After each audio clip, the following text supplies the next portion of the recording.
এই রাস্তাটা দেখে কী মনে হচ্ছে? এটা দেখে মনে হচ্ছে কি লন্ডন বা আমেরিকার রাস্তা? আগে না, এটা লন্ডন বা আমেরিকার কোনো রাস্তা না, এটা হচ্ছে আমাদের উলুবেড়িয়া, হাওড়া জেলার উলুবেড়িয়ার রাস্তা। আসলে পুরো ঘটনাটা প্রথম থেকে বলছি। আজকে কোনো কারণে অফিস থেকে ছুটি পেয়েছি। ছুটি পেতে আমি, আমার একটা ফ্রেন্ড সুজয় বলে একটা ফ্রেন্ড, তো আমরা দুজনে মিলে ডিসাইড করলাম যে আমরা আমার দেশের বাড়ি কোলাঘাটে, সেখানে যাব। সেখানে গিয়ে আমরা একটু ঘুরবো, আড্ডা মারবো, এবং তার সঙ্গে আমারও কিছু অঞ্চলে কাজ ছিল, তো অঞ্চলে কাজগুলো মিটিয়ে আমি চলে আসবো। তো সেরকম প্ল্যান অনুযায়ী সকাল 10টার সময় খাওয়া দাওয়া করে সব করে বাইক নিয়ে বেরিয়ে পড়েছি। যখন কলকাতা থেকে বেরোনো হয় তখন হচ্ছে কলকাতাতে প্রচুর রোদ্দুর, মানে রোদ্দুর বলতে ভালোই রোদ্দুর, তো কোনো অসুবিধা নেই, এইভাবে আমরা দুজনে বেরিয়ে যাই।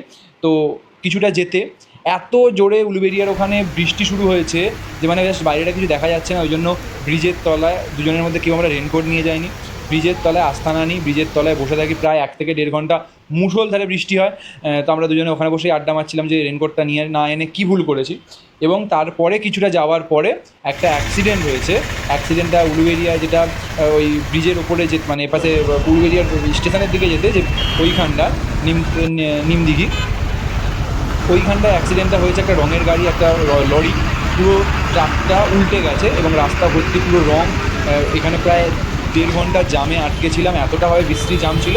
তো লাস্ট পর্যন্ত কী হলো, আমরা ডিসিশান নিলাম যে আমরা চলে আসবো, আমরা আজকে আর যাবো না, এত যখন বাধা আসছে, এত সমস্যা আসছে, আমরা অন্য কোনো একটা দিন যাবো। কিন্তু রাস্তার অবস্থা, লরিটা রাস্তাতে কোনো কারণে সমস্যা হয় কিছু হয়ে লরিটা পুরো উল্টে গেছে। লরিতে যা রং ছিল পুরো রাস্তা ভর্তি রং হয়ে গেছে, পুরো রাস্তা রং হয়ে গেছে, গাড়িগুলো যাচ্ছে, কী অবস্থা, একটা কি যাচ্ছে তাই জিনিস। মানে এত যখন বাধা এলো ওই জন্য ফিরে চলে এলাম।